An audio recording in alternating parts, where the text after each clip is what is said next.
हे friends, आप सबका एक बार फिर से स्वागत है अल्टम साइंटिया बायोलॉजी में। यहाँ हम लोग क्रैश कोर्स कंटिन्यू कर रहे हैं पिछले लेक्चर से।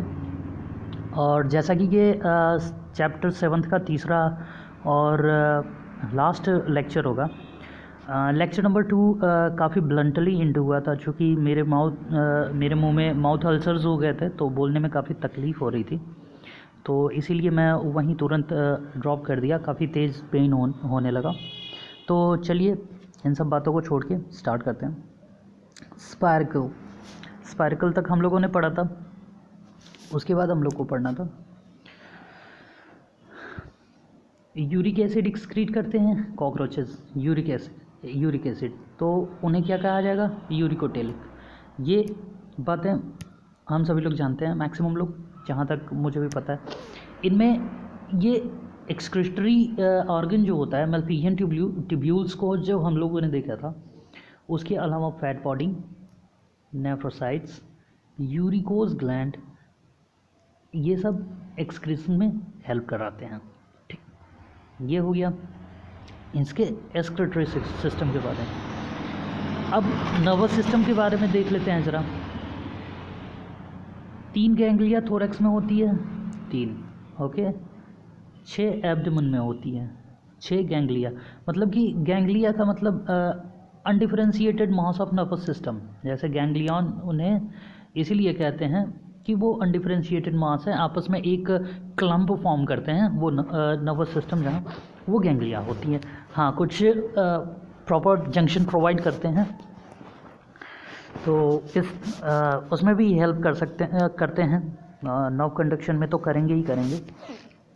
तो अब आगे बढ़ते हैं। इसका नर्वस सिस्टम जो होता है, कॉकरोचेस के नर्वस सिस्टम जो होते हैं through out the body spray out रहते हैं, और हेड भी जो होता है वो कुछ हद तक नर्वस सिस्टम कैरी करता है, हेड भी। तो बता दूँ, याद रखने के लिए कोई एक फैक्ट जोड़ना ज़रूरी होता है। तो हम लोग जब बीएससी में बैचलर्स लेवल पे जब हम लोग फाइनल ईयर में होते हैं, तो वहाँ नर्वस सिस्टम को पढ़ते वक्त एक डायसेक्शन कराया जाता है, और उसमें कॉकरोच का डायसेक्शन होता है। और कॉकरोच के डायसेक्शन में बहुत कुछ नहीं होता है दरअसल। उसके जो हेड होता है उसको पंक्चर करके उसमें से यही ब्रेन निकाल के स्लाइड पे माउंट करके उसे हल्का सा प्रेस करके उसमें से निजल्स ग्रेन्यूल्स निकालने होते हैं, और उसे स्टेन करके माउंट करके दिखाना होता है। तो इसका सीधा सा मतलब है कि हाँ, नर्वस सिस्टम उसमें भी होता है। और निजल ग्रेन्यूल्स नर्वस सिस्टम के ही पार्ट होते हैं, चूँकि वो नर्वस टिश्यू में ही पाए जाते हैं। Brain is represented by supra oesophageal ganglion. Supra मतलब सुपीरियर, ओसोफेजियल समझ ही गए होंगे कहने का क्या मतलब है। ओसोफेगस से सुपीरियर होता है जरा सा, गैंग्लियन की मास में प्रेजेंट होता है, गैंग्लियन की तरह रिप्रेजेंट करता है अपने आप को। The sense organ are antennae तो सेंस ऑर्गन होता ही है, आई तो होता ही है, मैक्सिलरी पैल्स, लेबियल पैल्स, और सबसे यूनिक एनल सरकाई या सीराई, जो भी बोलिए। तो ये इसके सेंसरी ऑर्गन्स होते हैं। और इस पे एक क्वेश्चन भी अपने फेसबुक पेज पे पोस्ट किया था, अल्टम साइंटिया बायोलॉजी करके एफबी पेज है, तो आप लोग देख सकते हैं। वहाँ ब्रेन टीजिंग क्वेश्चन मैं डालता रहता हूँ, और ऐसा भी नहीं होता है कि आप कुछ एनसीईआरटी पढ़ के सीधे आंसर दे दें, या फिर वहाँ जो भी आंसर्स होते हैं वो एमसीक्यूज़ भी हो सकते हैं, ब्रेन टीजिंग होते हैं, और फैक्ट्स भी बताए जाते हैं वहाँ पे। और मतलब अगर आप एक झटके में आंसर दे रहे हैं तो मोस्ट प्रोबेबली आप गलत ही होते हैं। ऐसे क्वेश्चंस वहाँ होते हैं, मतलब कि आपके ब्रेन को आपको खुद यूज़ करना होगा, अन्यथा आप आंसर नहीं दे पाएंगे, और उसी की ज़रूरत होती है किसी भी टेस्ट पेपर में। Okay, let's proceed. A pair of testes. अब रिप्रोडक्टिव ऑर्गन के बारे में बात हो रही है। A pair of testes, one lying on each lateral side in 4th to 6th abdomen. 4th और 6th पर ही ध्यान मत दीजिएगा। यहाँ कहने का मतलब है 4th to 6th abdominal segment. Abdominal segment में, एब्डोमेन में जब आप सेगमेंटेशन को गिनना स्टार्ट करेंगे तो वहाँ 4th सेगमेंट में होता है, और जस्ट यहाँ जहाँ टेस्टिस ख़त्म होता है वहीं नीचे मशरूम ग्लैंड भी होता है। 6 to 7 एब्डोमिनल सेगमेंट में होता है। और यहीं तुरंत कंपैरिजन में बता दूं कि मेल रिप्रोडक्टिव सिस्टम के कंपैरिजन में फीमेल रिप्रोडक्टिव सिस्टम बड़ा होता है। तो ये एंड जो यहाँ तक है ये तो ठीक रहेगा। इससे अब जहाँ तक बात है नीचे की तरफ और सिस्टम्स होंगे और आप काफ़ी कुछ बियर करना पड़ सकता है, और नीचे जाएगा कोई भी सिस्टम डिस्प्लेस होगा बॉडी के। मान लीजिए यही कॉकरोच की बॉडी है और कोई भी सिस्टम हम नीचे की तरफ डिस्प्लेस करते हैं तो सेंटर ऑफ मास नीचे जाएगा। इसलिए जो लार्जर पोर्शन है उसे सेंटर की तरफ शिफ्ट किया गया, और इसीलिए जो ओवरी होती है 2nd से ही स्टार्ट होकर 6th पे एंड कर जाती है। मतलब कि लास्ट सेगमेंट तो रुका हुआ होता है, सेम होता है, कांस्टेंट होता है, बशर्ते ये सेगमेंट और पहले कर दिया जाता है सेगमेंटेशन में, और पहले से ओवरी इनिशिएशन हो जाती है।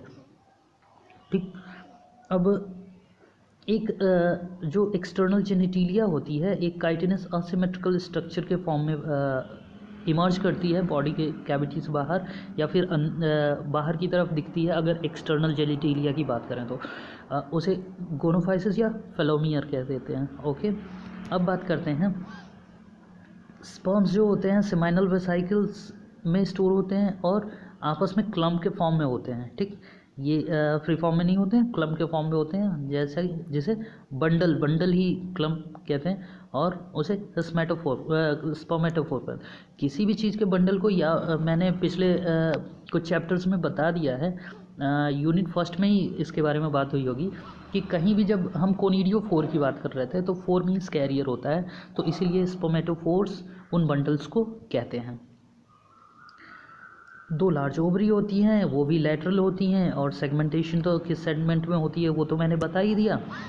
Ovary is formed of a group of 8 ovarian tubules और ओवरियोल्स। ठीक, इसमें भी 8 ओवेरियन ट्यूब्यूल होती है। ओवरी जो होती है, जैसे हम लोग एक स्ट्रक्चर देखते हैं अपना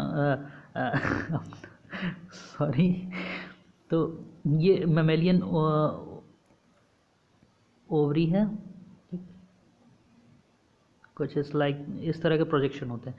तो यहाँ एक और 2 ट्यूब्स आप देख रहे हैं, लेकिन वहाँ 8 ट्यूब्स मिल के फॉर्म करते हैं एक प्रोमिनेंट स्ट्रक्चर, और उसको सपोर्ट करते हैं एक ट्यूब जिन्हें ओवरियोल्स कहते हैं। बस सीधी सी बात ये समझ लीजिए।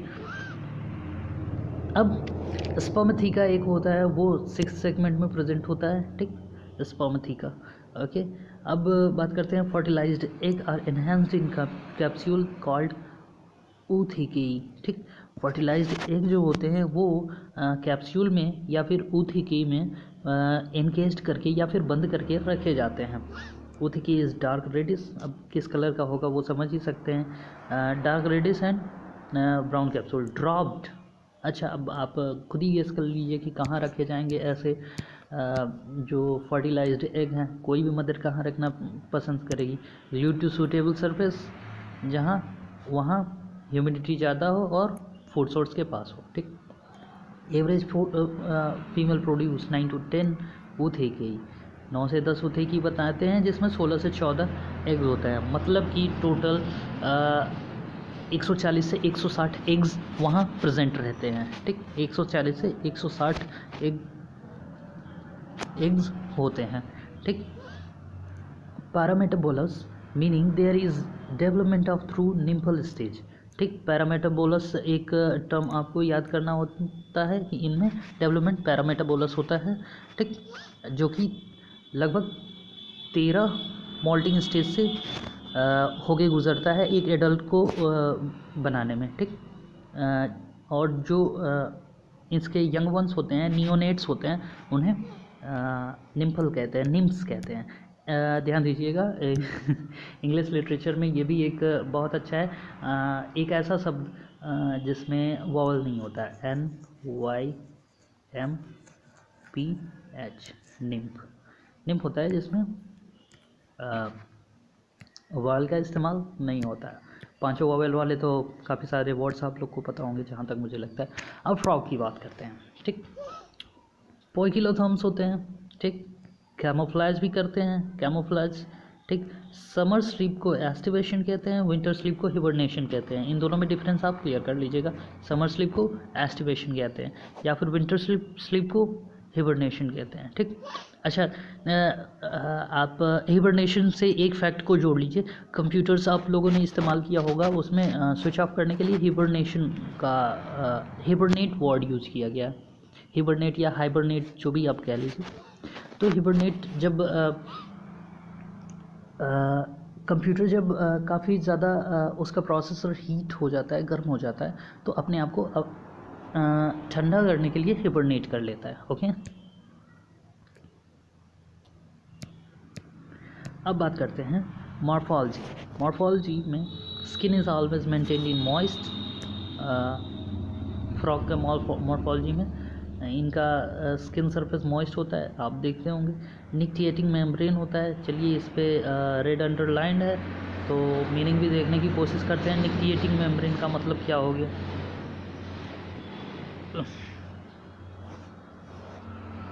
विंकिंग और ब्लिंकिंग। तो इसमें ज़रा आप उसे जोड़ने की कोशिश करिए। निक्टिएटिंग को रिप्लेस कर दीजिए विंकिंग और ब्लिंकिंग मेम्ब्रेन उसमें प्रेजेंट होता है, मतलब कि मेम्ब्रेन होता है एक। अब बात करते हैं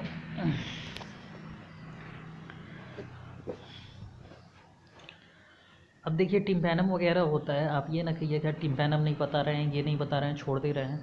देखिए, टिम्पैनिक मेम्ब्रेन प्रेजेंट किसमें? एम्फीबियम में होता है। वहाँ अगर आइज प्रेजेंट होती है, आपने एनिमल किंगडम में पढ़ा है सब, उसे याद रखना चाहिए। आप अगर जो अभी नहीं याद आ रहा है तो फिर जाइए एकदम तुरंत उसे या फिर ये लेक्चर ख़त्म करने के बाद तुरंत उस वीडियो को स्टार्ट करिए और क्या कहते हैं, उसे स्पीड बढ़ा के, स्पीड 1.25x या फिर 1.5x करके आप जल्दी से जल्दी देख लीजिए और उसे दोहरा लीजिए, ठीक। सेक्सुअल डायमॉर्फिज्म होता है, इसे बताने की तो ज़रूरत नहीं होती है। Male frog can distinguish by the presence of sound producing vocal sacs and also have a copulatory pad on the first digit of the forelimb. अगले लिम्ब में एक कपलेटरी पैड उसके पास प्रेजेंट होता है और वोकल सैक से vocal sac से उसे पहचाना जा सकता है। अब एनाटॉमी की बात करते हैं। Because frogs are carnivorous and hence the length of intestine is reduce. चूँकि ये कार्निवोरस होते हैं इसलिए इनका इंटेस्टाइन रिड्यूस हो गया है। रिड्यूस क्यों हो गया है? अब इसका तो पूरी बात मैं अपने स्प्लैशिंग में दूंगा। ऐसे ये क्रैशिंग बायोलॉजी चल रहा है सीरीज, तो अगला आने वाला है स्प्लैशिंग बायोलॉजी, जल्दी स्टार्ट करने वाला हूँ। एल्डम सैंटिया स्प्लैशिंग बायोलॉजी, तो उसमें इनिशिएट करूँगा और काफ़ी डिस्क्रिप्टिव बताने की कोशिश करूँगा। बस इतना जान लीजिए कि कोई भी कार्निवोर होता है उसका इंटेस्टाइन काफ़ी रिड्यूस्ड होता है, ठीक।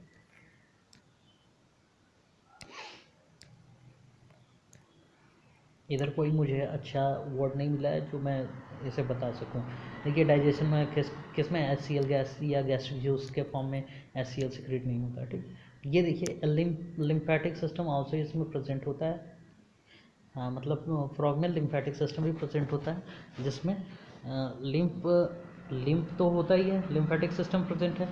इसके लिए प्रॉपर चैनल भी होते हैं और लिम्फ नोड भी प्रेजेंट होता है। देखिए, एम्फीबियन से ही स्टार्ट होते आ गया है लिम्फ नोड, जो कि हम लोगों में भी प्रेजेंट होता है और कितना डिफेंसिव मैकेनिज्म वर्क करता है उसे आप देख सकते हैं, समझ सकते हैं, और कितनी इंपॉर्टेंट स्ट्रक्चर है, इसीलिए इसे यहाँ बताया गया है। 3 चैम्बर्स हार्ट में होते हैं, 2 एट्रिया एंड 1 वेंट्रिकल। इसे भी मैं क्लियर करने की कोशिश करूंगा स्प्लैशिंग बायोलॉजी में कि क्यों 2 एट्रिया और 1 वेंट्रिकल डेवलप हुआ। एट्रिया पहले क्यों 2 डेवलप हुए, ठीक। तो इसलिए मुझे लगता है वो चीज़ें आपको देखने की या फिर इनिशिएट करना चाहते हैं तो सबसे अच्छी वीडियोस वो सब रहेंगी जो भी मेरे फुल स्ट्रेंथ को दिखाएंगे कि मैं कितना अच्छा समझा सकता हूँ या फिर क्या। यहाँ तो जल्दी जल्दी बस बता देना है sentences. A triangular structure called sinus venosus, joins the right atrium. ठीक, एक राइट एट्रियम के पास एक ट्रायंगुलर स्ट्रक्चर होता है जिसे साइनस वेनोसस कहते हैं। तो ये डेरिवेटिव है, जर्मन डेरिवेटिव है, उससे कोई बात नहीं है। वेन जो होता है, वेन अपना ब्लड जहाँ जिस कैविटी में, जिस बॉडी कैविटी में ड्रेन करते हैं उसे साइनसेस कहते हैं, बस इसीलिए उसे साइनस वेनोसस कह दिया गया है। ठीक, जॉइंस राइट एट्रियम, हाँ ये ध्यान रखिएगा कि राइट एट्रियम में होता है। Right atrium it receives blood through the major vein called vena cava. ठीक, राइट एट्रियम वेना कावा सबसे अधिक ब्लड कैरी करता है, इसलिए वो एक साइनस में डालता है। और वेन्स कैसी ब्लड, सॉरी मैं डिस्टर्ब हो जाता हूँ, बीच में सामने से कोई गुजर जाता है तो इसके लिए माफ़ी चाहूँगा। मैं जल्द से जल्दी से क्लियर करने की कोशिश करूँगा। It receives blood through the major veins called vena cava. Vena cava मैं था वेन्स पे, तो वेन जो होते हैं वो कैसा ब्लड कैरी करते हैं, इम्प्योर। और इम्प्योर ब्लड हार्ट के किस पार्ट में जाता है, राइट। तो वो जो वेना कावा साइनस वेनोसिस में ओपन हो रहा है, तो वो किस साइड ज्वाइन करेगा हार्ट को, राइट एट्रियम को ही तो ज्वाइन करेगा। तो इसलिए ये भी फैक्ट क्लियर होगा, आपस में कोरिलेट कर लिया तो आप ऐसे आर्ग्यूमेंट करके वहाँ अपने आंसर को रेक्टिफाई कर सकेंगे या फिर गलत आंसर को एलिमिनेट कर सकेंगे वहाँ। Ventricle opens into a sac, मतलब याद तो होना ही चाहिए, लेकिन जो बात होती है अगर आप श्योर होना चाहते हैं, कोई क्वेश्चन कंफ्यूज कर रहा है, तब ये सब चीज़ें आपको ध्यान में आती हैं, ये काम करती हैं। Ventricle open into sac like conus arteriosus. ठीक, मैं जान रहा था ये भी आएगा, अगर जो साइनस वेनोसिस होगा तो कोनोसस आर्टेरियोसिस होगा ही होगा। ठीक, ventral side of the heart, conus arteriosus जो होता है वो ventral side of ventral heart के वेंट्रल साइड में ओपन होता है, और ये भी ब्लड ड्रेन नहीं करेगा और क्या करेगा। तो ventricle opens into sac like structure conus arteriosus. ठीक, अब बात करते हैं, इसमें बाकायदा पोर्टल सिस्टम भी प्रेजेंट होता है। अब पोर्टल सिस्टम में आप हिपैटिक देख लीजिए, hepatic portal system, renal portal system होता है। ठीक, तो पोर्टल सिस्टम्स प्रेजेंट होते हैं। पोर्टल सिस्टम का मतलब क्या है कि जहाँ तक एक स्पेशलाइज्ड ब्लड जो होता है नेटवर्क, वो उसके लिए स्पेशलाइज्ड नेटवर्क जो होता है, इसीलिए उसे पोर्टल सिस्टम कहते हैं। ठीक,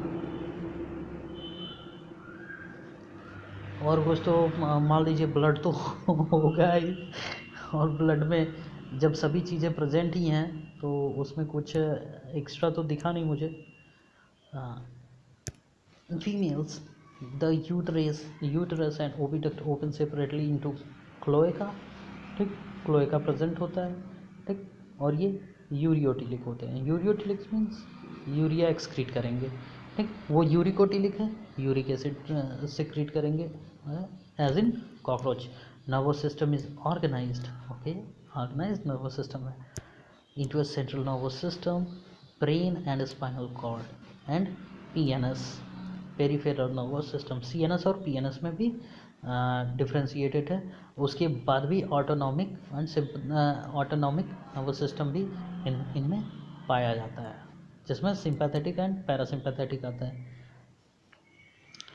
There are 10 pair of cranial nerves arising from the brain। Brain से 10 पेयर, मतलब कि नंबर में 20 cranial nerves arise होते हैं। ठीक, 4 brain includes olfactory lobes, paired cerebral hemisphere and unpaired dencephalon। ठीक, तो सेरिब्रल हेमिस्फीयर्स पेयर्ड होते हैं, मतलब दो हेमिस्फीयर होते हैं, एंड अनपेयर्ड। देखिए क्या कभी कभी मुझे हंसी आती है कि ये चीज़ अब हाईलाइट कर दी हूँ तो बताना ज़रूरी है। हेमिस्फीयर है और बॉडी जो होती है इनकी बाइलेटरल सिमेट्री में होती है। देखिए तर्क ऐसे ही किया जाता है यार। बस आज ही माइक्रोफ़ोन की डिलीवरी है, जो मैंने स्टूडियो का माइक्रोफ़ोन ऑर्डर किया है, तो आज ही डिलीवरी होने वाली है। देखते हैं डिलीवर हो जाएगा तो आपको नॉइज़ से भी दिक्कत कम हो जाएगी। तो मैं था कहाँ कि पेयर्ड सेरेब्रल हेमिस्फीयर्स। तो पेयर्ड सेरेब्रल हेमिस्फीयर मैं बात कर रहा था एम्फीबियंस की, एम्फीबिया की बात कर रहे हैं। बायलैटरल सिमेट्री होता है, हेमिस्फीयर एक होगा कि दो होगा और हेमिस्फीयर दो होगा तो उसे पेयर्ड नहीं कहेंगे तो क्या कहेंगे। तो इसको तो हाईलाइट करने का कोई वो ही नहीं बनता था, ठीक। और एन अनपेयर्ड डायनसेफलॉन, देखिए इसको ध्यान देने की ज़रूरत है। एक तो डायनसेफलॉन, डाई शब्द यूज़ हुआ है, डाई से हम लोग अक्सर दो वो कर लेते हैं। और अगर मैं कह दूँ को वही क्वेश्चन आ जाए नीट के पेपर में, समझिए कि अगर कहीं लिख दिया है in frog the diencephalon is unpaired, तो आप क्या कहेंगे, डायनसेफलॉन और unpaired? No no no no no, it is not possible. तो ये चीज़ें हैं, इसलिए इसे याद करना ज़रूरी है कि डायनसेफलॉन अनपेयर्ड होता है। The midbrain is characterised by a pair of optic lobes. जो लोग देख रहे हैं, अब मुझे ध्यान आया तो मैं ये क्वेश्चन भी अब अपने एफबी पे डाल देता हूँ, क्योंकि काफ़ी कंफ्यूजिंग क्वेश्चन है और कॉन्सेप्ट क्लियर करने वाली चीज़ है, तो ठीक है। The midbrain is characterised by a pair of optic lobes. तो मिड ब्रेन जो होते हैं उनमें एक पेयर ऑफ ऑप्टिक लोब्स होते हैं। ऑल्फैक्टरी मीन्स स्मेल और ऑप्टिक मीन्स देखने वाला या फिर विजन। हिंड ब्रेन जो होता है consist of cerebellum and medulla oblongata. Cerebellum में क्या होता है, बैलेंसिंग होता है, और मेडुला ऑब्लंगेटा मैक्सिमम जो इंटरनल एनवायरनमेंट को कोऑर्डिनेशन, इंटरनल एनवायरनमेंट का कोऑर्डिनेशन जो होता है यही कंट्रोल करता है। The medulla oblongata passes out through the foramen magnum, foramen magnum याद रखिए, foramen magnum and continues into spinal cord. मतलब कि फोरामेन मैग्नम के थ्रू मेडुला ऑब्लंगेटा निकलता है और स्पाइनल कॉर्ड्स को ज्वाइन भी करता है, ठीक। अब बात करते हैं आगे। Internal ears are well organise, मतलब कि टिम्पैनम जो रिप्रेजेंट कर रहा था, लेकिन वो इंटरनली बहुत ऑर्गेनाइज वे में होता है, ठीक structure. And the rest are cellular aggregation around nerve system, ठीक। अब बात करते हैं रिप्रोडक्टिव सिस्टम की। ओवॉइड टेस्टिस होते हैं yellowish, found adhered to upper part of kidneys, ठीक, जो कि किडनी के अपर पार्ट पे एडहेयर होते हैं। एडहेयर मतलब चिपके हुए, ठीक, किडनी के अपर पार्ट पे, ठीक।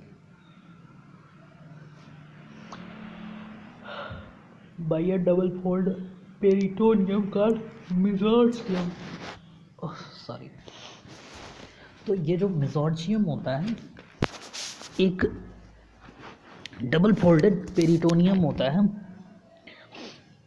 जो कि टेस्टिस को के एडहेरेंस में हेल्प करता है किडनी से, ओके। कहने का मतलब यही है। Vasa efferentia are 10 to 12 in number. Vasa efferentia जो होती है 10 से 12 नंबर में, 10 से 12 होती है, मतलब कि 5 से 6 pair. They enter the kidney on their side and opens into bidders canal, ठीक। मतलब कि ये जो वासा इफ्रेंसिया होती हैं 5 से 6 नंबर में, वो अपने साइड के किडनी में ही एंटर कर जाती हैं और बिडर कैनाल्स में ओपन होती हैं, ठीक। अब बात करते हैं ओवरी भी पेयर्ड स्ट्रक्चर होती है। No functional connection between kidney and the ovary, मतलब कि इनका कोई फंक्शनल कनेक्शन नहीं होता है, जैसा कि ये एंटर करके बिडर कैनाल्स में बिडर्स कैनाल में ओपन हो रही थी। तो ऐसा कुछ इसमें नहीं होता है अगर फीमेल रिप्रोडक्टिव सिस्टम की बात करें तो। A mature female can lay 2500 to 3000 ओवा एट अ टाइम। देखिए अगर कॉकरोच का कंपैरिजन किया जाए, वहाँ देखिए अर्थवॉर्म में कुछ कम था। अगर जो इसका मान के चलें एवरेज 4 या 6 आ रहा था, 4 से 6 एवरेज आ रहा था, वहाँ 10 से 20 जा रहा था। कॉकरोच में कहाँ गया 140 से 160, ठीक, 140 से 160 जा रहा था, और यहाँ 2500 से 3000 गया, ठीक। तो समझ सकते हैं कि कैसे डोमिनेट कर रहा है एडवांस कैरेक्टर्स, और अपने आप को बनाए रखने के लिए इनको ज़रूरत कैसे पड़ी, ठीक ना। ओके, तो यहाँ हम लोग का ये भी चैप्टर ख़त्म होता है और ये लेक्चर भी ख़त्म होता है। तो प्लीज़ इसमें से एक भी फैक्ट अगर आपके उसमें काम आ जाए तो, और काम लायक कुछ मैंने बता दिया हो कि जिससे आपको याद हो गया हो, तो प्लीज़ यार लाइक और सब्सक्राइब तो कर ही सकते हैं। लाइक कर सकते हैं और सब्सक्राइब इसके लिए कर सकते हैं कि आगे, हाँ, इसका इस तरह का एक सेंटेंस और मिल जाएगा तो 4 नंबर और बढ़ जाएंगे आपके 15-20 मिनट खर्च या फिर 40-45 मिनट खर्च करने के बाद। तो 10 मिनट पे 1 मार्क्स मिल गया, तो अगर एक क्वेश्चन इसमें मिला तब भी। Okay then, thank you very much.